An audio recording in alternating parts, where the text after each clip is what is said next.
Halo, balik lagi ya. Sekarang kita ada di bagian 3. Nah, di bagian 3 ini kita akan membahas dari nomor 20 sampai dengan 29. Ini ada 2 bacaan sih yang tadi aku lihat.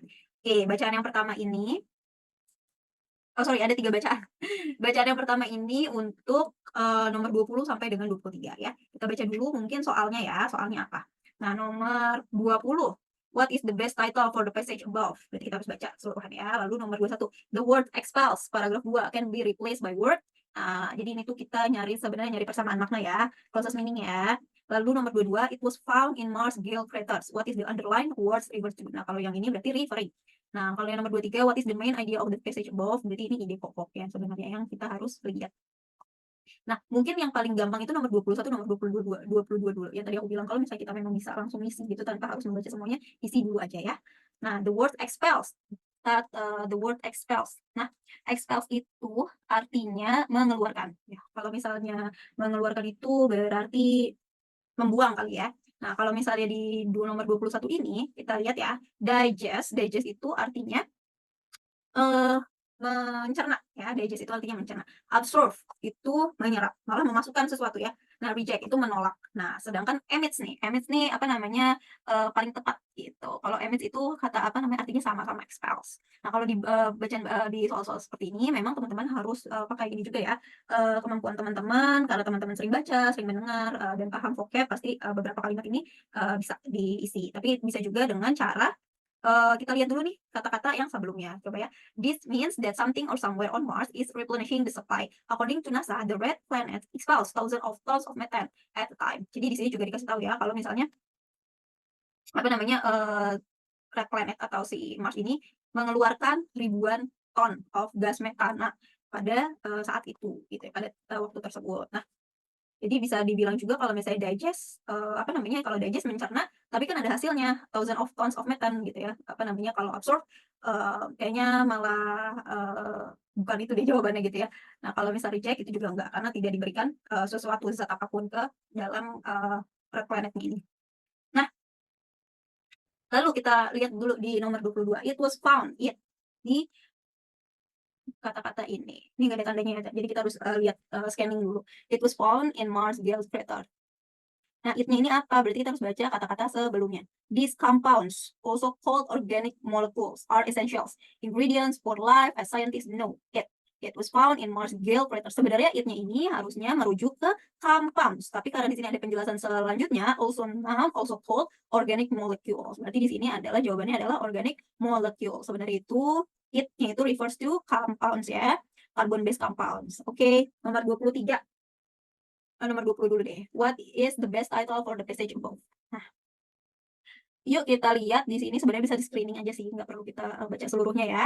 Pokoknya teman-tepan nggak boleh terlalu lama stuck di satu paragraf atau suatu bacaan. Jadi kalau misalnya udah, tahu konteksnya apa, itu pasti bisa menjawabnya. Tapi sini coba kita baca bareng-bareng. Journal Science shows definite evidence of organic matters on the surface of Mars. The data was collected by NASA. It confirms earlier findings that the red planet once contained carbon-based compounds. These compounds, also called organic molecules, are essential ingredients for life as scientists know it. It was found in Mars Gale craters. The rover encountered traces of the molecule in rocks extracted from the area. The rocks also contain sulfur, which scientists speculate helped preserve the organics even when the rocks were exposed to the harsh radiation of the surface of the planet. Jadi itu sebenarnya apa namanya, ngasih tahu nih bahwa ada penemuan baru kalau misalnya si planet Mars ini tuh, apa namanya, ternyata ada zat carbon based compound loh. Nah, si carbon based compound ini juga disebut sebagai organic molecules. Nah, ini tuh salah satu bahan yang paling esensial, bahan utama untuk menentukan bahwa ada kehidupan nggak sih di Mars itu. Nah, juga, penemuan ini itu diketahui karena mereka itu meneliti sebuah batu. Nah, di dalam batunya ini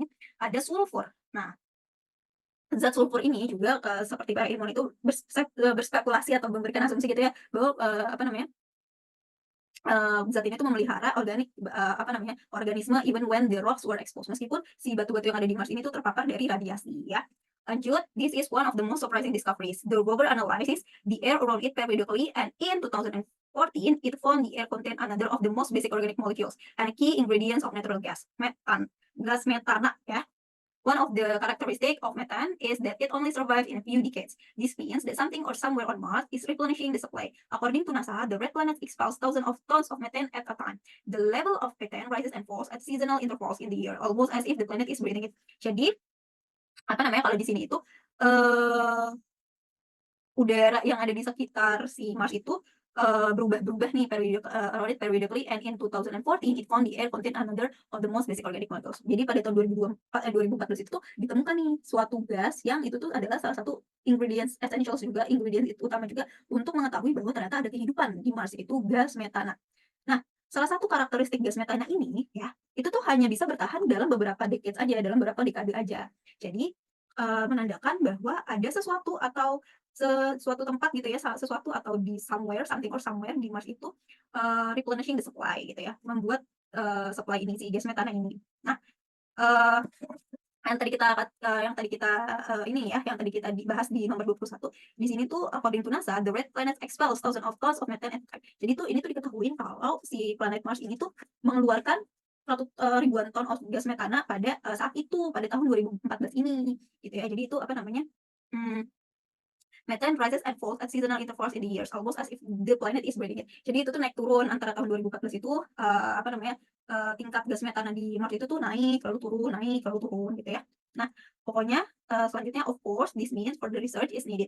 Scientists say they need to send new equipment to Mars, equipment that can measure the air and soil with more precision. There are already missions underway. The European Space Agency ExoMars ship lands in 2020 and will be able to drill into the ground on Mars to analyze what it finds. Additionally, NASA is sending another Mars rover in the same year to collect samples of Martian soil and return them to Earth. The possibility of life on Mars has fascinated humans for generations. Are we alone in the universe, or have there been other life forms within our solar system? If the current missions to Mars continue, it looks as if we may discover the answer very soon. Jadi di sini itu sebenarnya penjelajahan Mars itu tuh udah berlangsung dari generasi ke generasi. Jadi ilmuwan penasaran sebenarnya ada nggak sih kehidupan yang lain selain di bumi ini nih, di tata surya kita gitu ya. Nah, karena penemuan gas metana, juga penemuan si biomedical molecules tadi, ini tuh buat si para ilmuwan ini tuh penasaran gitu.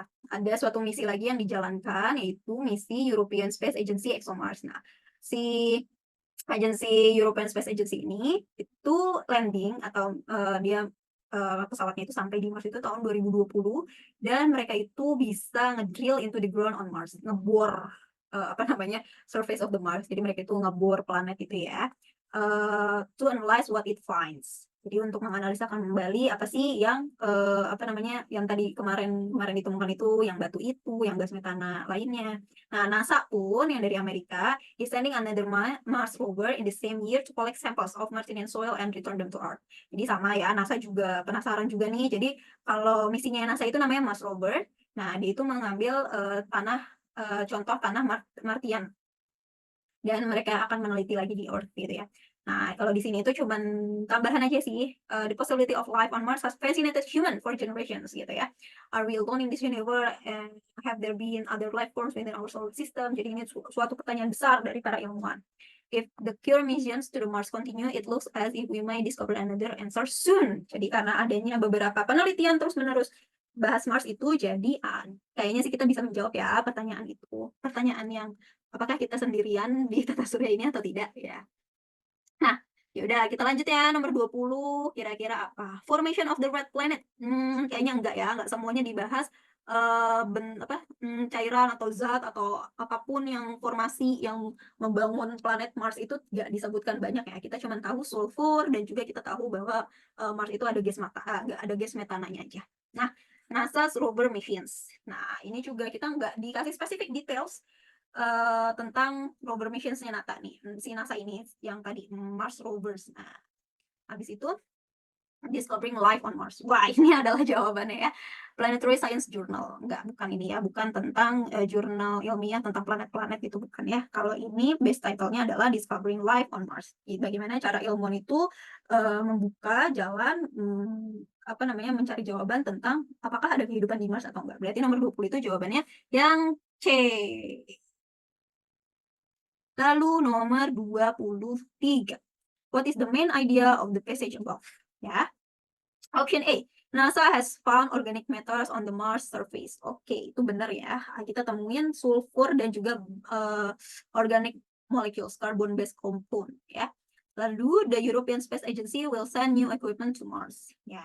Human have been captivated by the prospect of life on Mars. Oke.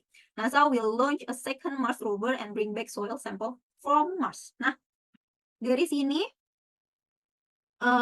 kita lihat dulu nih, semuanya hampir semuanya benar ya. The European Space Agency will new equipment, semua bla bla bla bla bla. Nah, yang jadi pertanyaan adalah ide pokok. Ide pokok dari paragraf ini. Nah, secara keseluruhan, paragraf ini tuh menjelaskan tentang penemuan organik yang ditemukan di planet Mars oleh NASA. Ya, kalau misalnya the European Space Agency ini adalah lanjutan following actions dari penemuan uh, materi organik ini. Human have been captivated by prospect of life on Mars. Iya, tapi bukan menjadi suatu ide pokok dari seluruh bacaan ini ya. Karena seluruh bacaan ini tuh awalnya itu adalah karena kita menemukan organic matters on Mars surface gitu ya. Kalau ini cuman kayak tambahan info saja. NASA will launch a second Mars rover and bring back soil sample from Mars. Nah, ini juga suatu tambahan aja potongan dari potongan kalimat dari bacaan ini. Jadi bukan menjadi ide pokok dari bacaan ini. Oke. Jadi kalau yang B itu cuman seperti yang B, C, D, ini sebenarnya adalah potongan kalimat dari bacaan ini aja ya. Jadi jawaban yang benar adalah NASA has found organic matters on the Mars surface. Oke, lanjut kita ke nomor 24 sampai 25. Wah, itu ya, cuma 2 doang. Oke, what is this kind of milk is better than regular milk? Nah, nomor 24, what is the main idea of text above? Why this kind of milk is better than regular milk? Jadi ini membahas tentang substitusi susu konvensional. Substitusi susu sapi ya, atau susu yang bahasanya susu kedelai gitu ya, yang substitusinya kita udah tahu dari tumbuhan. Oke, kita baca dulu ya. In the United States, about 10% to 15% of milk is made from nuts or soy. Nah, ini tadi ya yang susu vegan. But there is a new kind of dairy product that is becoming more popular, which is laboratory produced dairy products. Wah, jadi yang kita tahu ini kan selama ini ada susu sapi atau susu hewani gitu ya, dan juga ada susu yang dari tumbuhan, yaitu nuts or soy, kacang kedelai atau kacang-kacangan. Nah, ternyata ada produk baru lagi nih dari susu. Nah, non-dairy milk alternative have been around for a long time, and scientists have created a new kind of milk that use genetically engineered microbes to create milk protein. Okay, these proteins are then put into large fermentation bioreactors to create animal milk protein.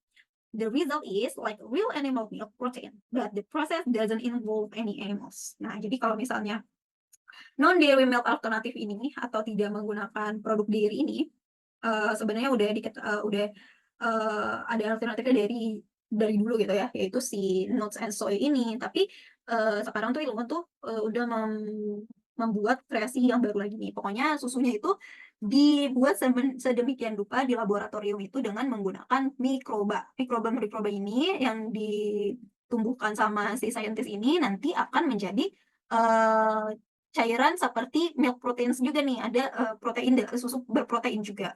Nah, ini tuh dihasilkan dari hasil fermentasi bioreactors gitu ya. Nah, yang membuat animal milk protein, yang membuat susu protein seperti hewan. Tapi bedanya ini tuh tidak menggunakan hewan sama sekali, tidak menggunakan hewan sama sekali gitu ya, doesn't involve any animals.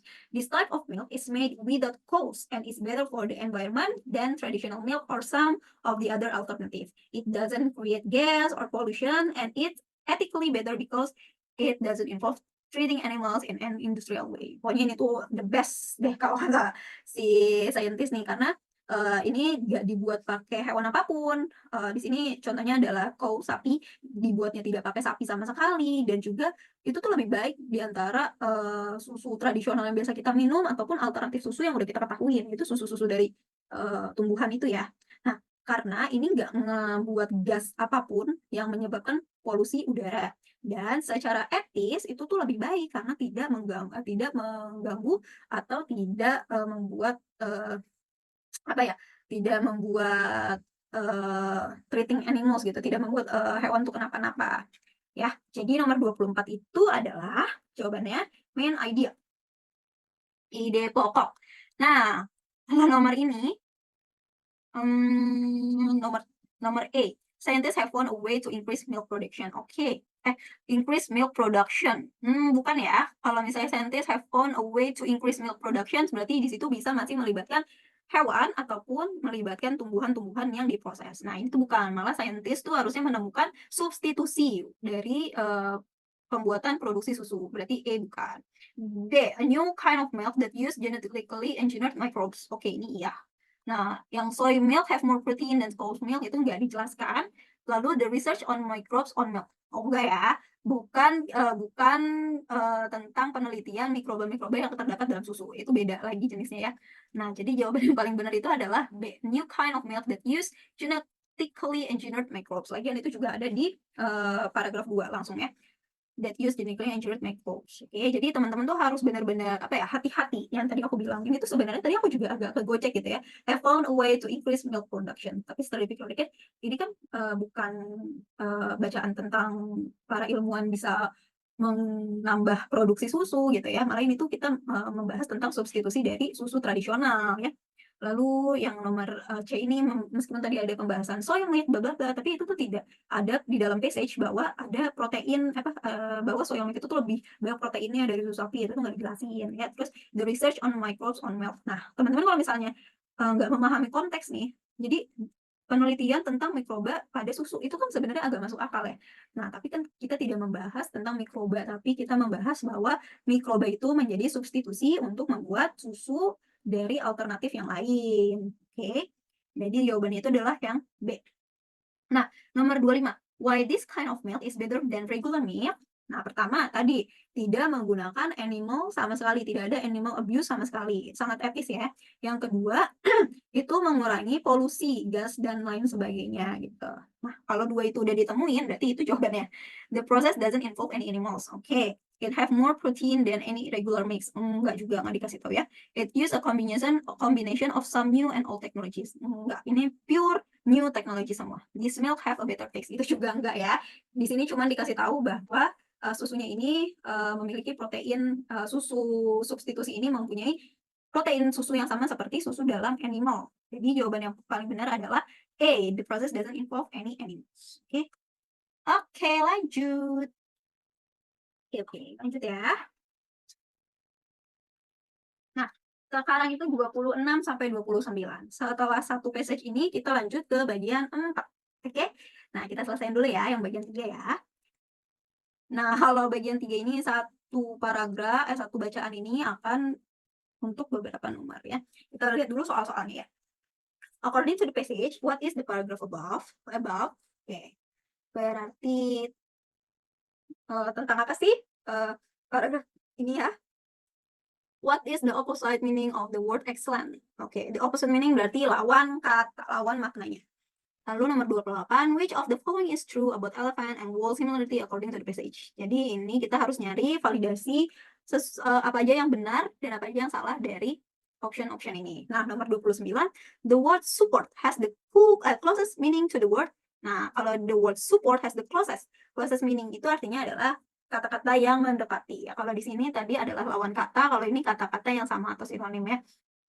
Nah, mungkin kita bisa baca dulu ya semuanya karena di sini apa namanya ada pertanyaan apa sih yang dibahas di sini ya. Okay. Elephants are the largest land animals in the world. Whales are the largest sea animals. The research say that these two large animals are gill related. Biologists now believe that the ancestor of elephants and once lived in the sea. There is plenty of evidence to support this idea. For example, the shapes of an elephant's head is similar to a whale's. Also, elephants are excellent swimmers. Some have chosen to swim for food to islands up to 300 miles from shore. Another similarity is they use sounds to show anger and for other kinds of communications. Finally, in certain ways, female elephants behave much like female whales. When an elephant or a whale baby is born, a female friend stays nearby to help the mother. Okay? Nah, kalau di sini tadi yang bisa kita ambil adalah persamaan antara gajah dan juga whales. Whales itu paus ya. Jadi di sini tuh membahas tentang karakteristik persamaannya gajah dan paus. Karena di sini itu diberitahu bahwa apa namanya para ilmuwan itu bilang bisa jadi tuh ancestor atau misalnya pendahulunya gajah sama paus tuh sama loh gitu. Nah, nomor 26, according to the passage, what is the paragraph above? The largest animal in the world. How elephants are good swimmers. Number check. How whales use sounds to express their anger. Number D, how elephants and wolves are related. Oke, berarti jawabannya yang paling benar adalah D, karena di sini itu banyak menerangkan kesamaan karakteristik dari paus dan juga gajah. Nah, kalau misalnya kita bahas A, the largest animal in the world, enggak ya, karena di sini aja sudah di-divide. Kalau misalnya gajah itu the largest animal in the land, kalau the whales itu the largest animal in sea. Nah, how elephants are good swimmers. Nah, itu tidak mencakup seluruh dari pembahasan ini karena banyak fitur-fitur lainnya yang dibahas, karakteristik-karakteristik lainnya yang dibahas. How whales use sound to express their anger. Itu juga tidak bisa menjadi pembahasan utama yang dibahas di paragraf tersebut. Kenapa? Karena banyak karakteristik lain yang dibahas. Nah, yang number D itu paling benar karena how elephants and wolves are related. Karena setelah kata-kata ini ada turunan karakteristik yang dijadikan persamaan gitu ya. Nah, nomor 27, what is the opposite meaning of the word excellence? Excellence itu artinya bagus gitu, hebat. Nah, kalau misalnya kita lihat nih ABCD-nya aja kita langsung lihat aja ya. Awesome, awesome juga wow gitu, hebat ya. Terrible, nah terrible nih agak salah nih ya. Fabulous, nah fabulous juga wow, hebat, cakep, gorgeous gitu ya. Terrific juga sama. Nah, jadi jawaban yang paling benar itu the opposite meaning atau kata-kata yang tidak sama itu adalah terrible, oke? Yang artinya buruk atau mengerikan. Nah, nomor 28. Which of the following is true about elephants and wall similarity according to the passage? Nah, kalau ini adalah mencari true or false. Tadi kan kita udah baca ya, kita juga udah highlight beberapa hal, jadi kita harus bisa jawabin ya. Number A, they have some body. Oke. Apa? Badinya itu dua-duanya large, terbesar, the largest animal on the land and also the largest animal in sea. Nah, elephants have some sound as well. Well, and elephants are the excellent swimmers. Nah, ada nih kata-katanya. Number C ya, they are friends. Nah, kayaknya kalau ini terlalu dibuat-buat ya. Tidak mungkin suatu dalam dunia nyata itu hewan itu saling berteman gitu ya, apalagi di laut sama di darat. Kalau di sini itu mungkin kalau misalnya they are related, mungkin jawabannya adalah D. Tapi jawaban yang paling benar adalah C ya. Whales and elephants are the excellent swimmers. Kalau they have somebody, tadi dijelasin itu kita juga tahu ya, nyatanya itu whale sama elephant itu bentuknya beda. Nah, kalau elephant have some sound as whales itu bukan, karena kalau according to this passage, itu tuh cara mereka berkomunikasi aja yang sama, yaitu kalau misalnya mereka menggunakan suara untuk show anger or for other kinds of communication gitu ya. Jadi mereka menggunakan suara-suara yang menunjukkan kemarahan mereka. Jadi cara berkomunikasi aja, bukan bahasanya yang sama ya, suaranya yang sama. Nah, kalau yang C ini udah paling benar ya, whales and elephants are the excellent swimmers. Di sini juga ada contohnya, ada stated. Nah, 29 terakhir. The word support has the closest meaning to the word. Jawabannya adalah encouragement. Soalnya support itu kan artinya mendukung ya, encouragement juga artinya mendukung. Kalau yang lain-lain ini adalah malah menahan ya, malah sesuatu yang membuat stressful gitu ya. Oke. Nah, kalau misalnya support itu kan artinya dukungan ya, encouragement juga artinya kurang lebih sama, yaitu dorongan. Restraint, interference, sama discouragement itu bukan. Jadi nomor 29 itu jawaban yang A, gitu. Nanti kita lanjut lagi ya untuk bagian 4. Bagian 4 itu dari nomor 30 sampai nomor 37.